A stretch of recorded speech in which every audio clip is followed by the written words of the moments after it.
On day 2 of Creativity and Wellbeing Week, we focused in on our work with young children.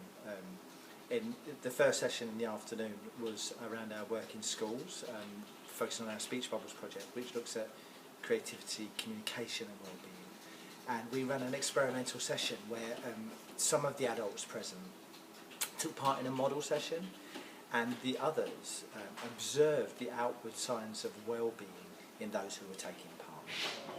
I thought it was really good. I think there are a lot of activities I definitely do at school with the children, especially the really reluctant, shy children. I can see they get involved, so I think it's really useful. I thought it was really useful. It didn't matter at what age, because I do teach upper key stage 2, and some of those activities I can adapt it to some of the children in my class. What provoked me, I think, was when we were asked to give a freeze frame of how we react when we can't communicate something.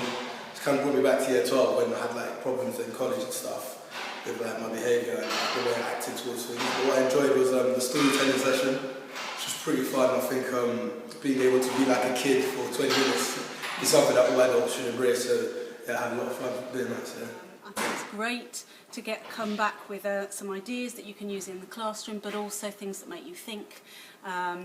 I spend an awful lot of my time observing lessons, but I observe the activities and not always look at the children and how the activities are really having an impact on them. So I think it was a really useful thing to be able to take that away and make sure that I think about concentrating on children's well-being when I'm observing lessons, as well as the activities and the learning that's going on. I really enjoyed the part where we created a story and everyone had to say a sentence each.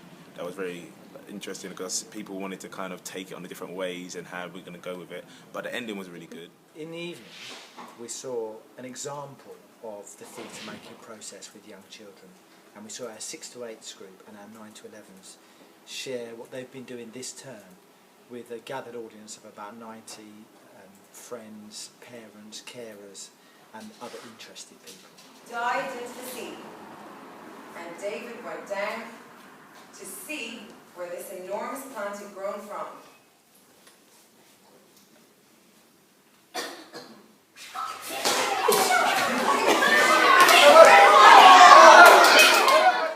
And we finished the day with something extra, a conversation between the parents, the children and the other adults present about what it felt like to watch those pieces of theatre, what it felt like to perform in them, and what feelings were presented on the stage.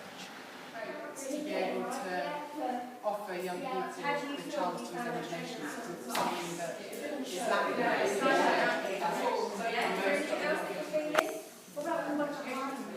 it's really nice to be able to give them that. When you show the audience, you want to go home.